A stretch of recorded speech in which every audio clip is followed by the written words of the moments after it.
At night, there was not a single light on in the bedroom, only a small green dot on the old phone on the nightstand flashing in the dark, even though the charging cord was lying on the floor and the outlet was empty. The screen remained black, but the pillow next to it already bore a fresh, even dent, as if someone had just lifted their head and quietly left the room without touching the blanket or sheet. Greetings to those listening to this story. Please write in the comments where you are watching from and how long you have been living with things that you cannot bring yourself to get rid of. I wish you peaceful but attentive listening. The woman officially lived alone, but the apartment was still designed for two.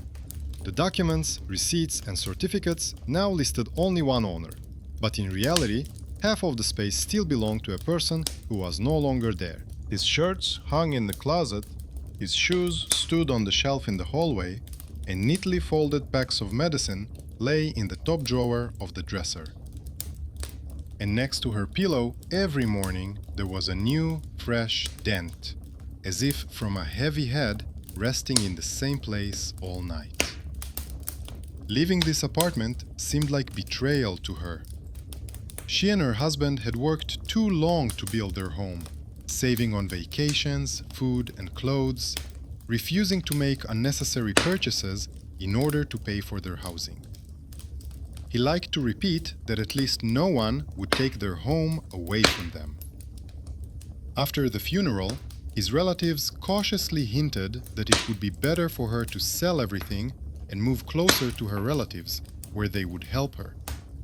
She nodded, then returned to the kitchen table where his favorite mug still sat, and thought that she couldn't just give away the room where he had promised so many times that everything would be all right for someone else's money. At first, she didn't pay much attention to the bed. She slept poorly, woke up in tears, and didn't care where she lay at night. Once she decided to really clean up, she took off the old sheets, washed them, ironed them, and folded them into piles. She put a clean pillowcase on his pillow, smoothed the fabric with her palm, as if she had touched his hair for a second. That evening, she lay down neatly, closer to her side, leaving the other half of the bed almost untouched. In the morning, she saw a clear dent on the neighboring pillow and did not immediately understand what was bothering her so much. Only after a few minutes did it dawn on her. His head had definitely not been lying there. She decided that she had simply rolled over in her sleep. During the day, she checked it out. She turned the pillow over, shook it, and smoothed it out.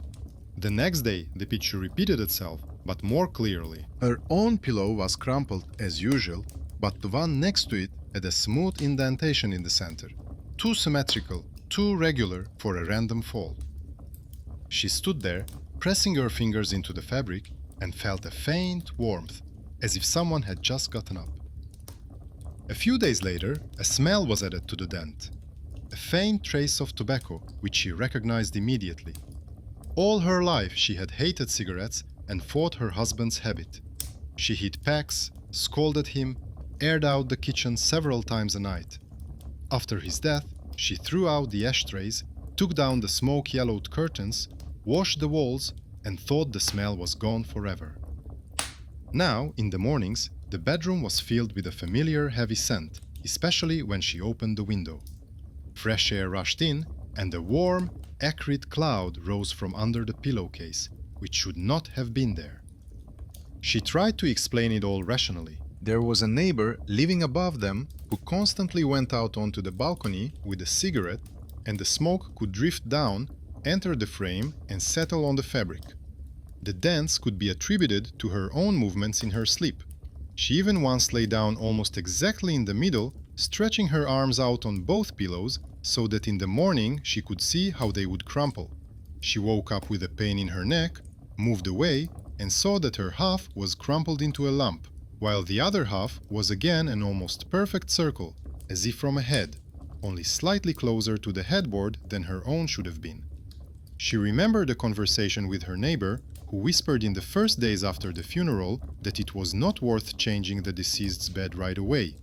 The neighbor assured her that then the soul would not understand where to return and would begin to disturb the living. At the time, it sounded like an empty superstition. Now that phrase came back to her memory and coincided unpleasantly with what was actually happening. However, the woman had her own, simpler motivation. She needed to continue living in this apartment because it was the only way she could stay afloat.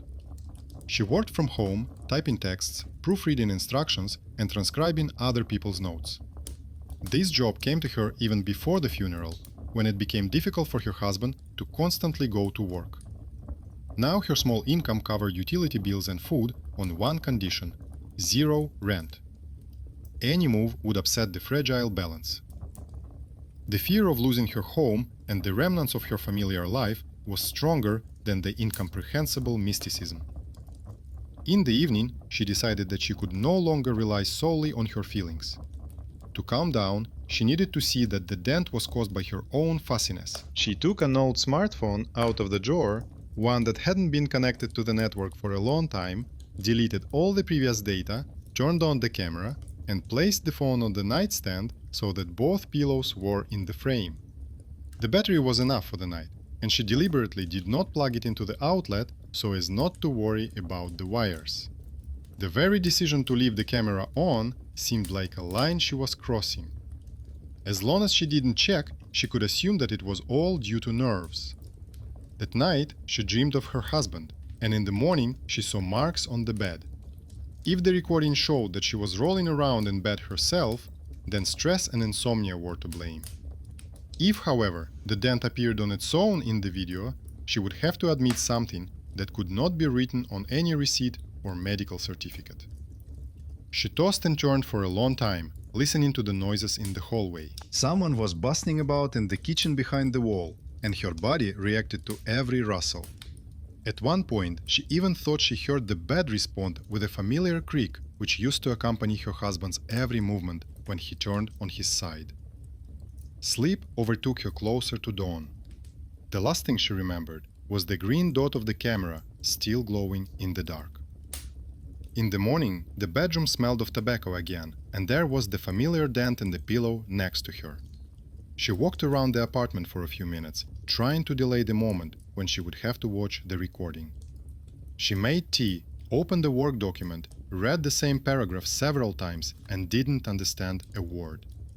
In the end, she returned to the bedroom, sat on the edge of the bed, picked up her phone, and played the video. At first, she appeared on the screen herself, adjusting the blanket, lying down, turning toward the wall. Then the light went out, the picture became grainy, but the silhouettes were visible. She slept restlessly, sometimes moving her arms, but never leaving her half of the bed. The second pillow lay flat, as if it were brand new. Time passes. Outside the window, there are rare flashes of light from car headlights, faint shadows on the wall. At one point, the image seems to flicker slightly, as if someone has very carefully pushed the table. Neither she nor the blanket moved in that brief moment. Then the recording seems to drop out for a split second, and when the image returns, there is a small indentation on the neighboring pillow. There was no sign of a body, a fall, or movement of fabric, only the result that appeared between two almost identical frames. She rewound the tape and listened to the sound. In the silence, where only her breathing rhythm could be heard, a strange, familiar breath suddenly cut through with a slight whistle, which she had heard for many years in the mornings when her husband got up, went to the kitchen, and tried to pretend that he felt normal. She had long considered this whistle to be her inner phantom. Now it sounded not in her memory, but in a file recorded by an ordinary camera.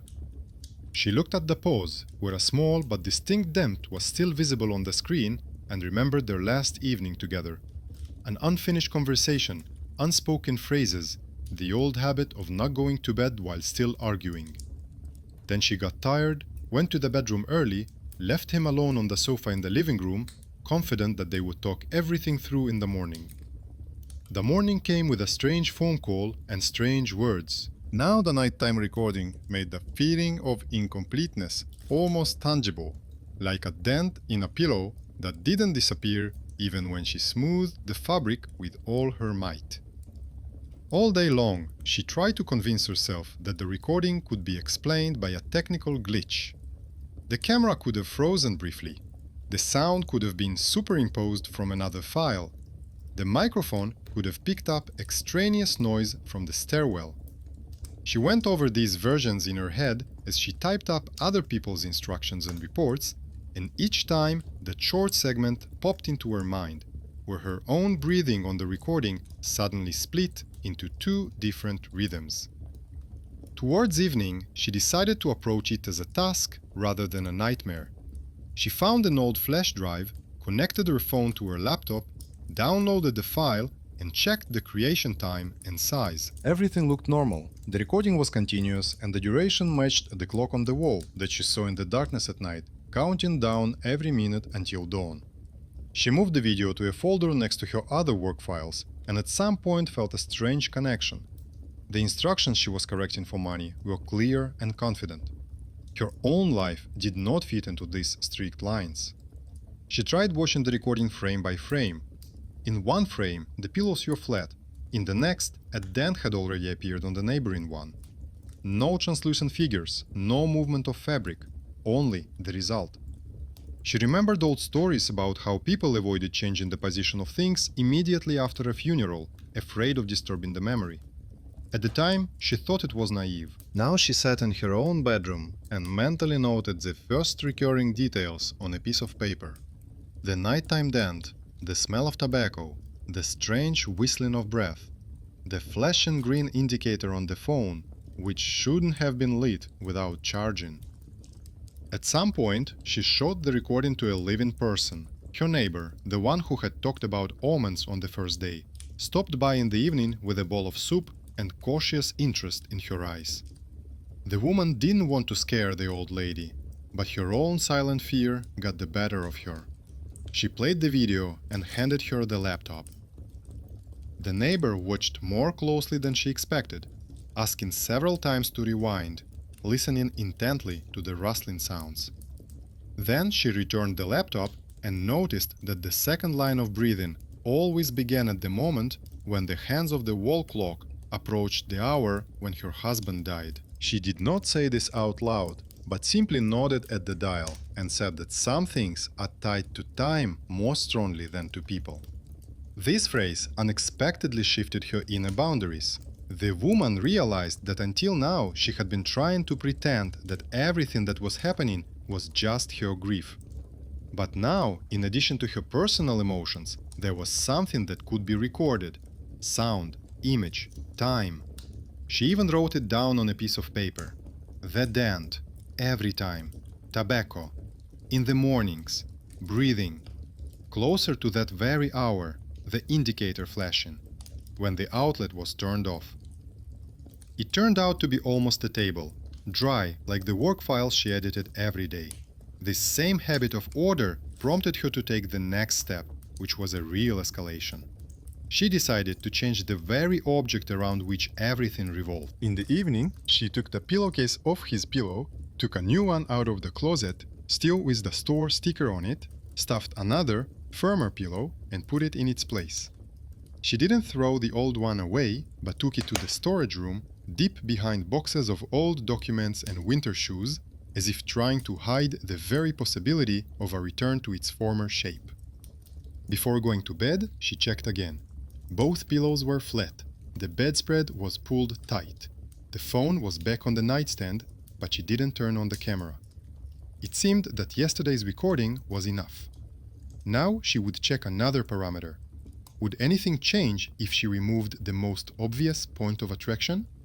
If the new pillow remained untouched in the morning, it meant that it was all in her own perception. If a new dent appeared, she would have to admit that she was dealing not with fabric, but with something that had chosen its usual place in space, regardless of whether the pillowcase had been changed or not. At night, she woke up to the familiar, gentle creaking of the bed. It wasn't sharp or frightening, but rather the kind of sound she used to associate with someone nearby changing position, trying to get more comfortable. This time, she didn't turn on the light.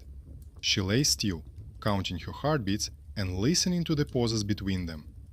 It seemed as if someone was quietly sighing after her in those pauses.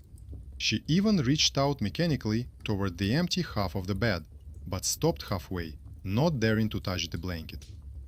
In the morning, the smell of tobacco was stronger than before.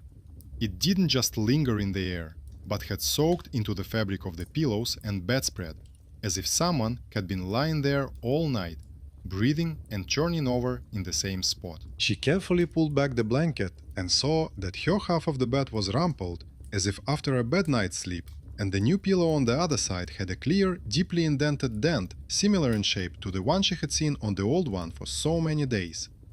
The fabric under her fingers was slightly warm despite the open windows. This repetition sobered her up.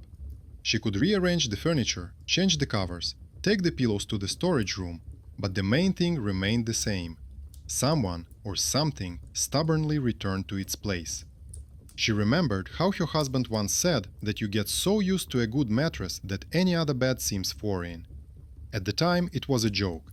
Now she looked at the traces as if left behind from another life and realized that she was fighting not only with her own nerves, but also with the stubbornness with which he had clung to this apartment, this bed, these walls during his lifetime. During the day, she began to notice another oddity. In all the receipts and bills she was sorting through, she began to come across dates related to the funeral and the days that followed more often than before. Either the printed archive was throwing her the right documents, or she herself was looking everywhere for numbers that coincided with the key date. On the observation line, this became a new mark. The repetition of time, the coincidence of dates, the stubborn dent in the pillow, the smell of tobacco, the nighttime creaking of the bed. To finally make sure that what was happening was not just related to her headaches and insomnia, she decided to take one more step. In the evening, just before going to bed, she wrote a simple diagram on a piece of paper. Clock hands with a time marked, days when the dent was particularly deep, notes about the smell and sound. Then she put the piece of paper in the hallway next to her shoes and decided to leave the bedroom door ajar. Her choice was simple, only on paper. Either she would continue to pretend not to see the obvious and slowly go mad alone with her pillow, or she would begin to collect everything that was happening as a complete dossier, as a real case requiring explanation.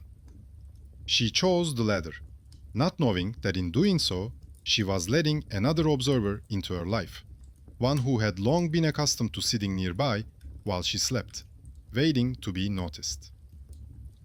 She woke up earlier than usual that day, as if someone had quietly nudged her from within. The bedroom was quiet, the pillows were in their places, but the dent in the new pillow was no longer just a soft indentation, but a distinct shape, as if a head had been lying in the same position for a long time. A new mark appeared on the sheet next to it, elongated, resembling the line of a shoulder. She ran her hand over it and noticed that the fabric was not as cold as it should be in the morning in a ventilated room. In the hallway, her gaze immediately fell on the piece of paper with the diagram that she had left by her shoes yesterday. In addition to her neat marks, there was a short, uneven line on it, as if someone had picked up a pen, made one stroke, and thrown it away. The line ran exactly through the time when the bed creaked during the night. The woman stared at this mark for a long time and realized that she couldn't prove to herself that it was her own handwriting. She would have remembered if she had leaned on the paper in the dark. She also noticed that the pen she had used to draw was now lying on the floor, not on the nightstand by the entrance, as if it had been dropped. To maintain her usual routine, she almost forced herself to return to work. She turned on her laptop, opened her email, and found new assignments. Among them was an order to edit a text about the fear of loss and strange sensations in an empty apartment. The author described smells, sounds, and the feeling of someone else's presence. She stared at the paragraphs for a long time and felt her own details being reflected one by one in someone else's sentences. At first, she decided to turn down the assignment, but then she took it anyway. She wanted to see if she could keep her role as an editor without mixing her own life with someone else's text. At some point, she remembered a young employee from the technical department who had helped her sort out files several times before. She treated him as someone who simply knew about computers and didn't think of him seriously. Now, she sent him the audio recording of the night with a short explanation that she noticed strange noises in it and was not sure if they were related to the equipment. She deliberately did not mention the pillow, tobacco, and dents, leaving only what could be described as a work problem.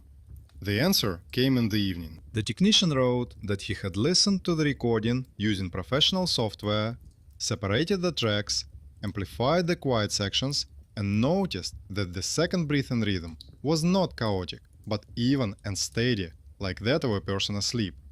He noted that the pauses between breaths matched a pace that is rarely found in an excited person, but rather in someone who is accustomed to sleeping in the same place. He wrote that it did not sound like random noise and suggested, if she did not mind, comparing the recording with an old audio file from when her husband was still alive to see if the breathing patterns matched. This dry, businesslike tone unexpectedly turned her lingering doubts into something a little more tangible. A stranger with an ordinary technical job saw not a glitch in this recording, but a consistent pattern. By evening, another strange episode occurred that could not be attributed solely to nerves. The courier rang the doorbell. The woman rarely received packages, but she remembered that she had ordered water filters some time ago. She automatically decided that it was them. Without looking up, the courier asked her to sign for the package, which contained a thick box. The delivery note listed her husband's surname and the old address where they used to live, and below that was a note about forwarding to their current apartment. The date of shipment was the same day he was admitted to the hospital. It turned out that someone had placed the order while she was sitting in the hallway near the ward, staring at the closed door. She turned the box over in her hands for a long time, realizing that right now she was making a choice that could either break the chain or make it even more complicated. She could take the package back, hide it in the closet, and not open it so as not to add another detail to what was already happening in this apartment. But her habit of finishing what she started, and the strange feelings that this was also part of the same pattern, prevailed. She brought the box to the bedroom, placed it on the bed next to the new pillow, and carefully opened it. Inside, instead of appliances or clothes, was a small flat bag with a set of pillowcases, plain white with a thin stripe around the edge, exactly the kind he once wanted to buy to update the bedroom. At the time, they put off the purchase for later. Attached to each pillowcase was a small paper tag with a clock symbol, where the hands were set exactly at the time when the second breath began to sound each time. It was the company's logo, but the coincidence was too precise not to add it to the list of observations. She took out one pillowcase and noticed that the fabric was strangely warm, even though the package was thick and it was already evening in the apartment. The woman removed the pillowcase from his side of the bed and put on the new one, feeling as if she were completing someone else's unfinished project. She folded the old one, with which it all began, and put it away in the same storage room where the first pillow lay. It turned out that there was almost no room left in the back of the closet. Boxes, documents, and things she had previously intended to sort through now formed a kind of wall between her and the past. That night, she decided to leave the camera on after all. She placed her phone on the dresser so that it could capture both pillows and the top of the bed. She turned on the sound, checked the battery, and selected a mode where the screen would turn off but the recording would continue. This time, she was interested not only in whether the dent would reappear, but also in exactly when it would happen in relation to the new pillowcase, the pillow, the clock on the wall, and the package that now stood in the corner of the bedroom, empty but not thrown away. She couldn't lie down right away. She walked between the kitchen and the bedroom, drank water, checked the piece of paper in the hallway, which already had several marks on it. Then she returned to the room and tried not to look at the other half of the bed. Still, her gaze kept returning to the white surface of the new pillowcase, the neat edge, the light rectangle on the shelf where the box from the package stood. She caught herself thinking that she was behaving like someone observing an experiment, even though she herself was part of it. When she finally fell asleep, her sleep was shallow and fitful. It seemed to her that between the brief lapses into darkness, There were constant quiet rustles, the slight creaking of the floorboards, the almost inaudible crackling of the mattress, the barely noticeable movement of air near her face. Once, it seemed to her that someone else's breathing had become synchronized with her own, but slightly shifted, like an echo that couldn't keep up with the sound. She didn't open her eyes, afraid that she would have to do something, make a decision, and she didn't have the strength to do so. In the morning, the first thing she did was not look at the pillow, but pick up her phone. The screen showed a long recording that had worked without a hitch. This in itself was strange after several nights of incomplete recordings. She sat on the edge of the bed, not touching the other half, and began to scroll through the file. Up to a certain point, nothing special happened. The darkening rectangle of the window, her own body, sometimes moving in her sleep, and the smooth surface of the neighboring pillow. Then the hands of the wall clock in the frame slowly approached the usual time, and at that very moment, the fabric under her head on the free side of the bed began to sink smoothly, as if an invisible weight were being placed on it step by step. The dent formed slowly, too slowly for a normal moving body, but too clearly to be dismissed as an optical effect. She rewound this fragment several times, trying to understand whether the movement was related to her own size or turns, but each time she came to the same conclusion: the pillow was not responding to her. At that moment, the small light on the phone, the one that usually only lit up when charging, flashed dimly for a few seconds without any wire. A short notification appeared on the screen about a missed call from a non-existent number, a blank line instead of digits. This became a new line in our internal table: parcel, pillowcase, time, dent, tobacco, breath, light bulb, call without a number. When she looked up from the screen, she realized that a new phase had already begun.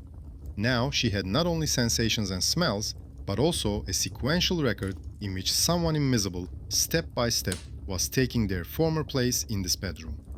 And along with that, traces of interference in the technology she had previously considered neutral.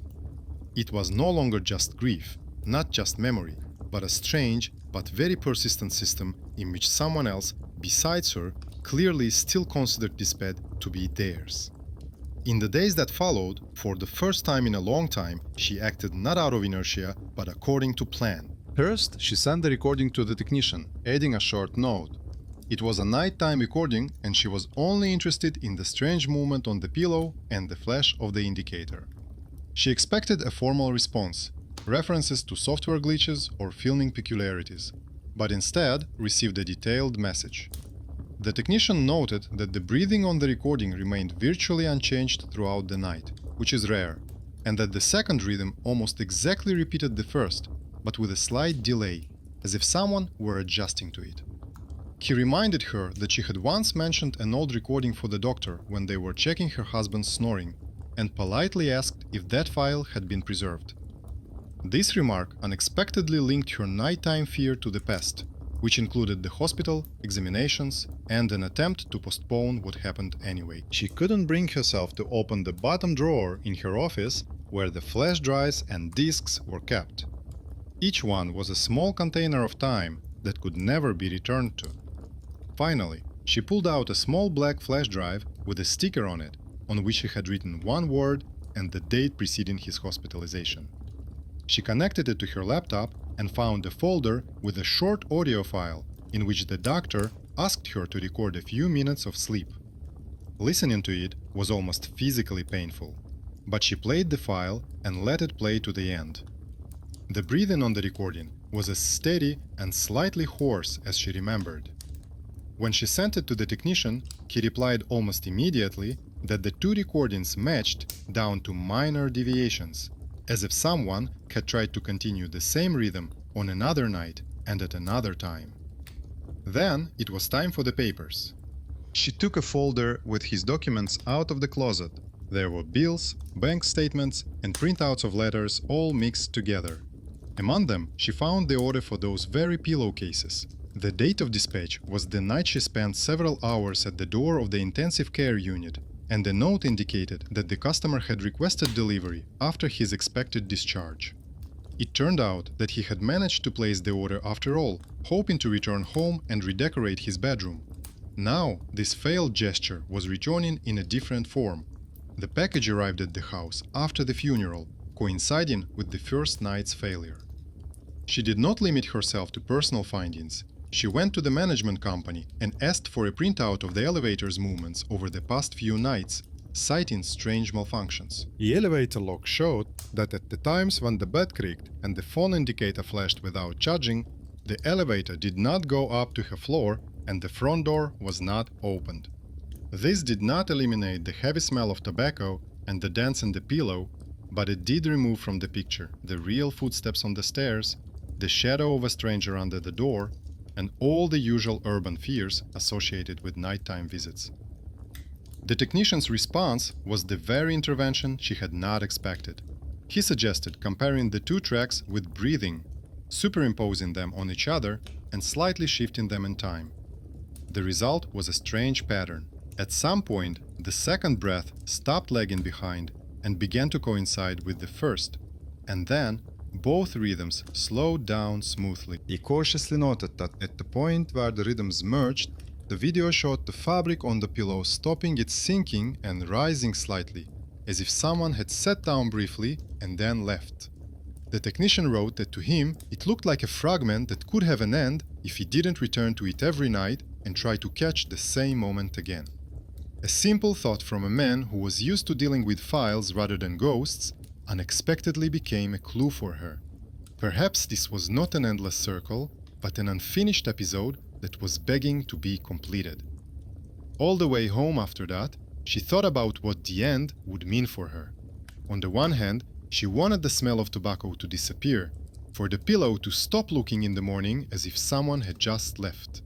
On the other hand, it was scary to admit that another way of feeling his presence might disappear. Her family had always considered her a person who clung to habits and could not make serious decisions without outside support. Now it was up to her to decide whether to leave this room as a place where the night repeated the same scene over and over again, or to try to relegate the impossible guest to the realm of memory. In the evening, she prepared for what she thought would be her last night of doing things differently.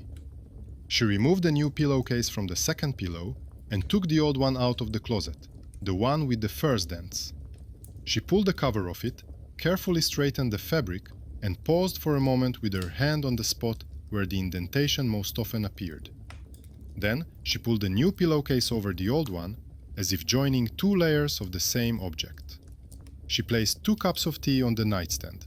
One was the kind she liked herself, the other was black, strong, with a shade that once reminded her of his habit of drinking it too bitter. The tea, of course, had cooled down before she went to bed, but the very fact of their presence gave the scene an almost ritualistic feel. She left a small note on the bedside table.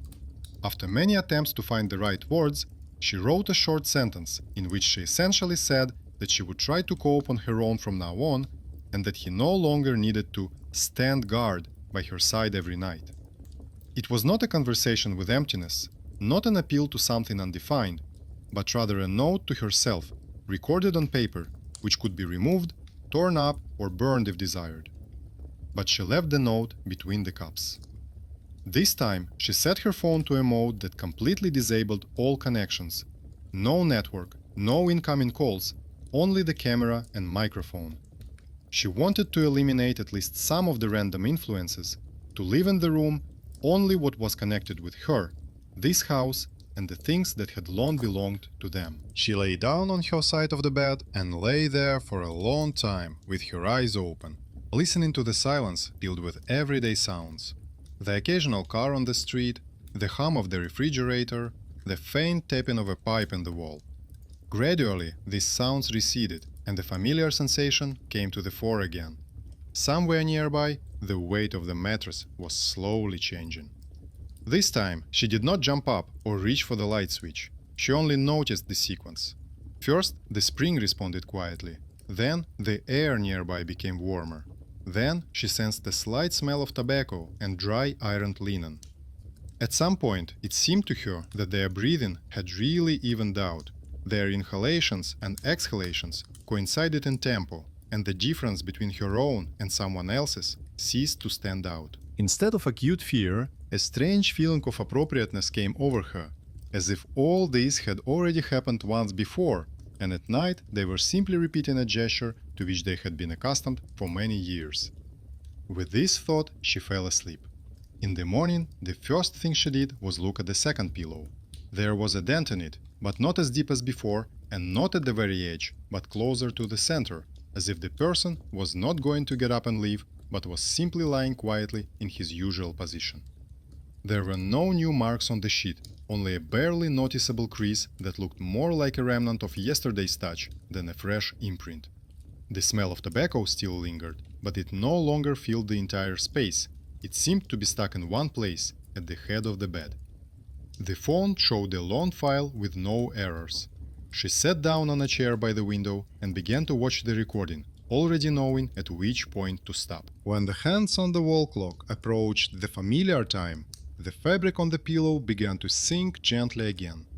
This time, the movement was not jerky, but smooth, as if someone was carefully settling down, trying not to wake anyone up. For a few minutes, complete calm reigned in the frame, and then something happened that had not happened before. The pillow very slowly straightened out, as if the invisible weight had not disappeared, but had carefully rolled over, freeing up space. At that moment, a notification from the system lit up on the phone screen, indicating that one of the files had been automatically moved. She opened the folder with the night recordings and saw that all the previous fragments, with fragments of breathing, noises, and glitches, were in a separate, newly created section. Only the dates when she herself had anxiously reviewed the videos remained there, along with brief notes that the technician had to sort through at her request. The last recording lay separately, without any notes, like a completed file that no longer needed further processing. It was not a direct miracle or outside intervention. The system could well have grouped the files according to some of its own criteria. But for her, this sorting became a symbol. The series, in which the same scene was repeated over and over again, finally reached a kind of conclusion. After that, she spent a little more time in the bedroom, listening not to the silence, but to her own feelings. Yes, the pillow still looked as if someone had recently been lying on it. Yes, if you put your palm on the sheet, you could imagine that someone else's warmth was still lingering deep within the fabric. But the acute feeling of intrusion was gone. Rather, there was a strange mixture of sadness and relief, like after the last visit to a house that is about to be sold. She calmly removed both pillowcases, the old one and the new one, folded them neatly, and put them away in the closet, not with the everyday bedding, but with the things that are kept as part of her personal history. She didn't tear up the note from the nightstand, she just put it in a desk drawer and closed it.